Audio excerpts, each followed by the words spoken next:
Welcome back everybody to another Fast Flips where we buy a car, do it up, and this time we're giving all the profit to the Birmingham Children's Hospital, basically because they're awesome.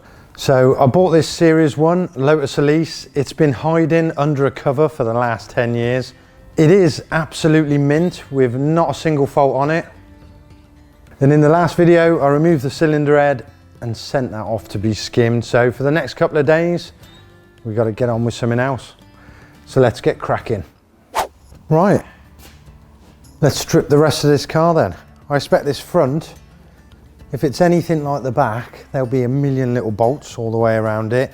It is solid though. These things were built amazingly well. Yeah, there's a couple in here I can see.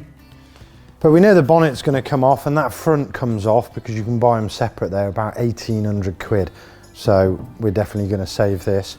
And then coming round, the door's going to come off, but this lower sill here comes round, and where it comes up, that's got a lot of glue on it there. I don't think we've got a chance of getting that off, unfortunately. What's it like in the door? Actually, that door shut there, that's real nice, that is. It's not scratched or anything, which is awesome. So maybe we'll just paint the outside of this seal coming up, and then we'll remove this door seal and mask up that face, and then the join will be under that seal from the new paint and the old paint, and we won't be able to see it, which is good. Right, let's start stripping. Let's go.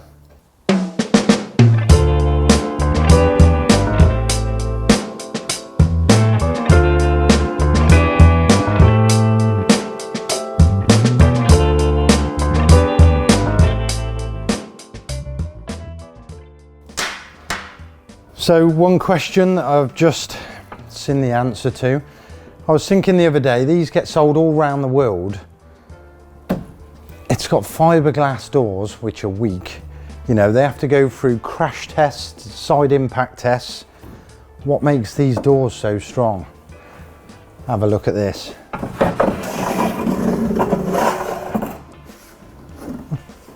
That is awesome.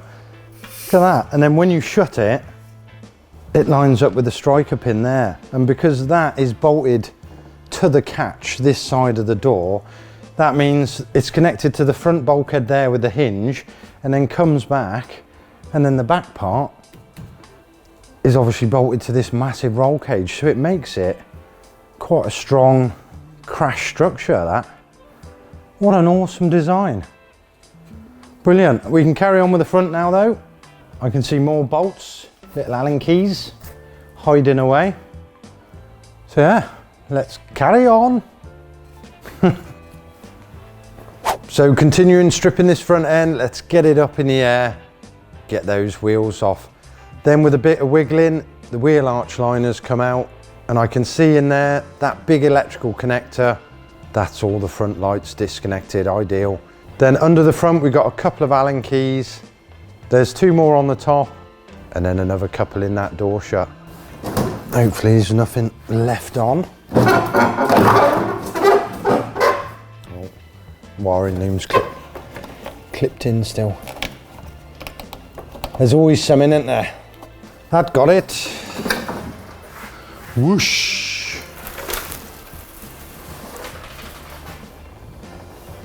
It's got carbon fibre on it. And there we go, one Lotus Elise with the front end removed.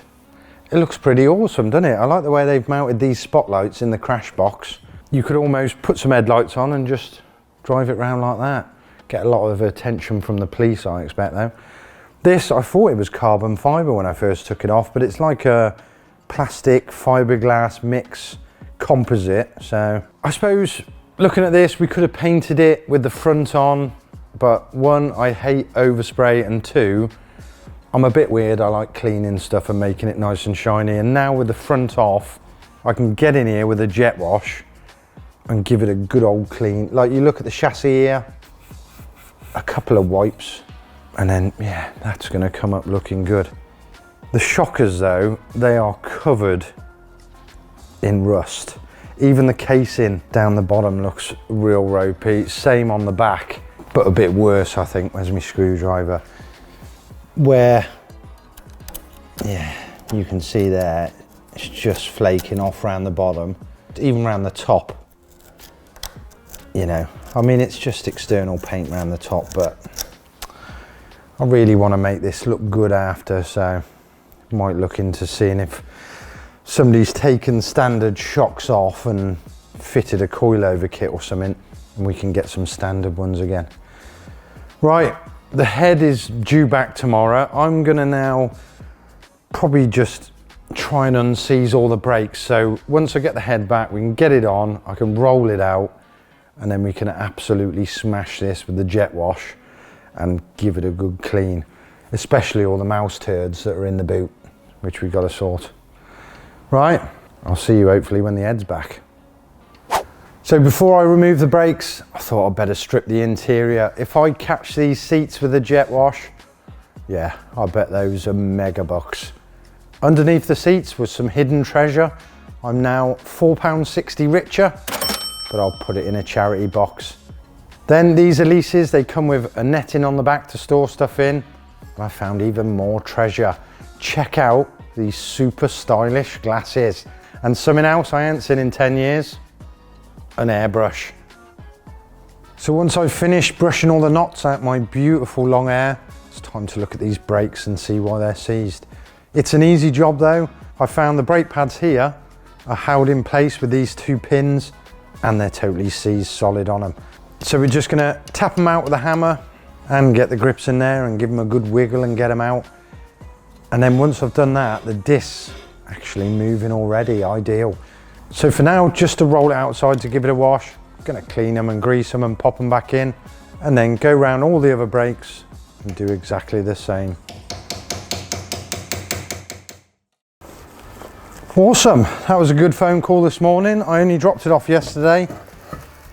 They said a couple of days, but they've done our egg skim already.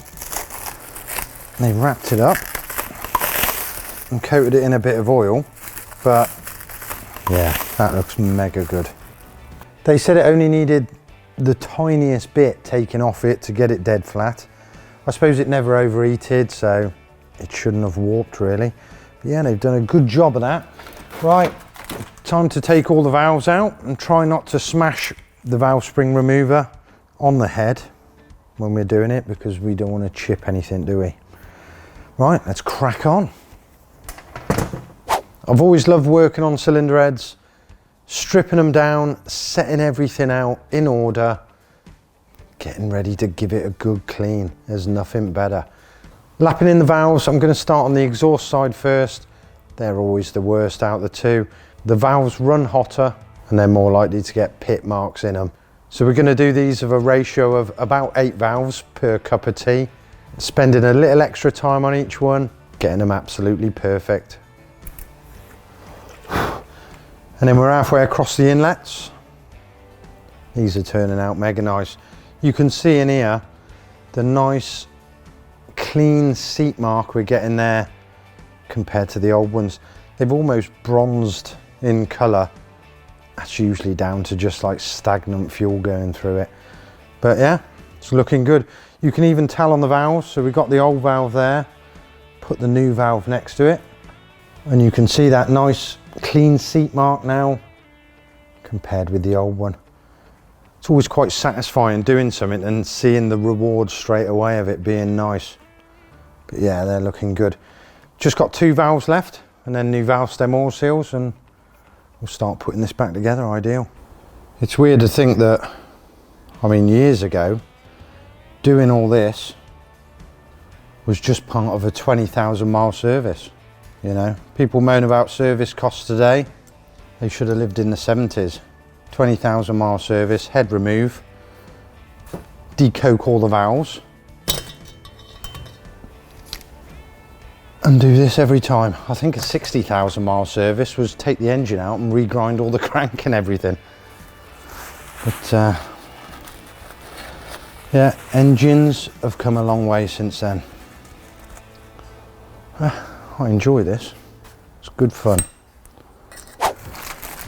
We're on the final straight to getting our engine running.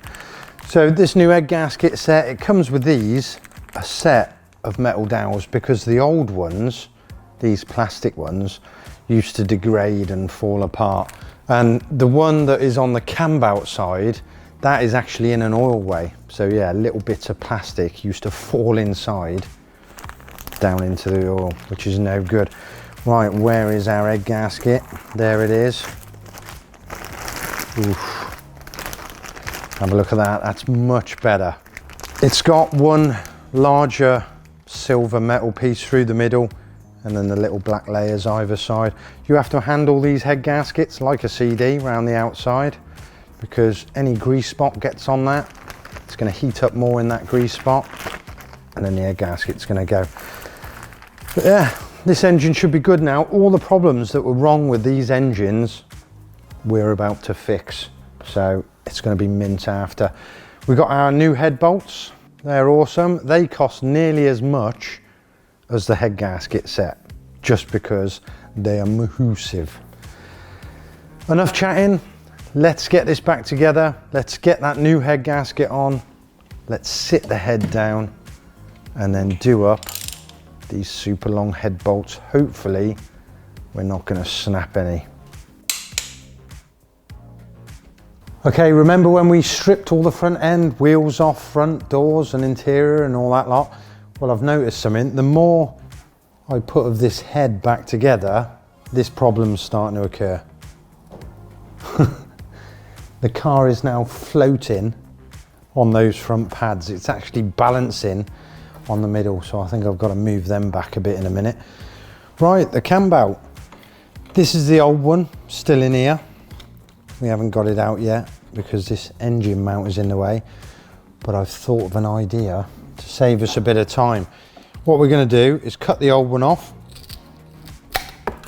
like that, and then put all the covers on, the cam belt pulleys, and we're going to fit that new water pump. And then we're just going to get the new belt, cut it, thread it through that engine mount, and then we'll just get some Gorilla Glue, put it on and glue it back together. Ideal. Saved us undoing those 3 bolts. It was only a joke. I took the mount off really before I get a million complaints in the comments. Never super glue a cam belt together. But yeah, belts on, the mount, the bolts were proper seized. So I'm going to give them a good clean up before I put them back on. And we're nearly there, just the inlet manifold and a few coolant hoses to put together. And then I suppose we've got to get it up in the air, change that dirty oil that's been in there for the last 10 years, that is black as anything. And after that dirty old oil's drained, we'll get it back down, we'll fit some more bits I've got for it.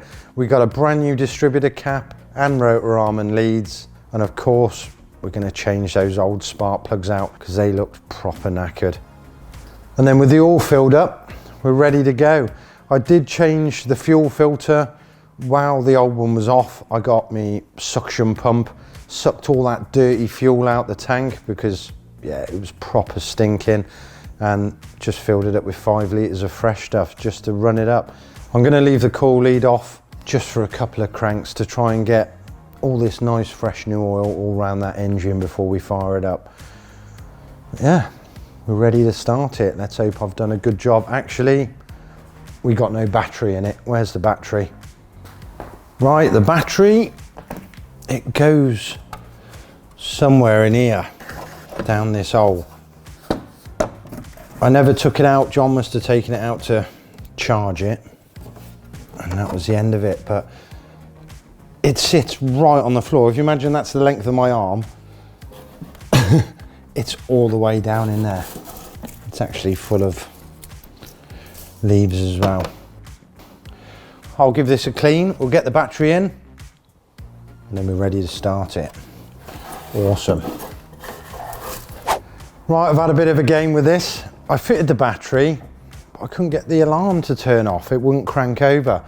So checking the fuses under the bonnet, I found that fuse 11, there's power one side of the fuse and not the other.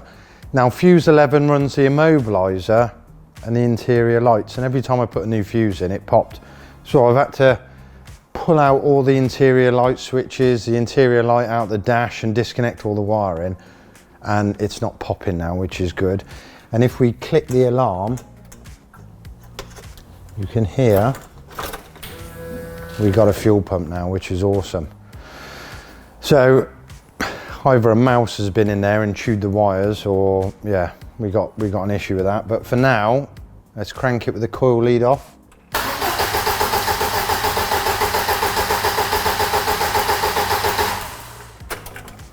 And the oil light has gone off. So this is the moment of truth.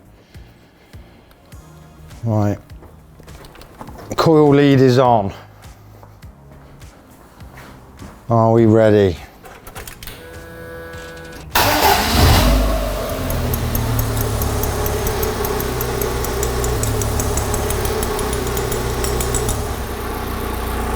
I'm not that bad.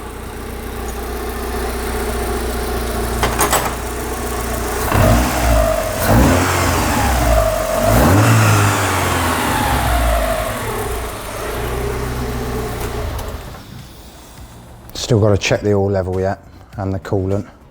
Well, hey, that sounds sweet. This was a big risk, buying it without hearing it. It's been sat for 10 years, and I've been a bit worried about it, to be honest, but awesome. Sounds awesome. I've got to run it up and check the oil, check the coolant and everything like that, but yeah, ready to get it outside and get washing it, which is a job for the next video. Hope you've enjoyed this one. See you next time. Ta-da.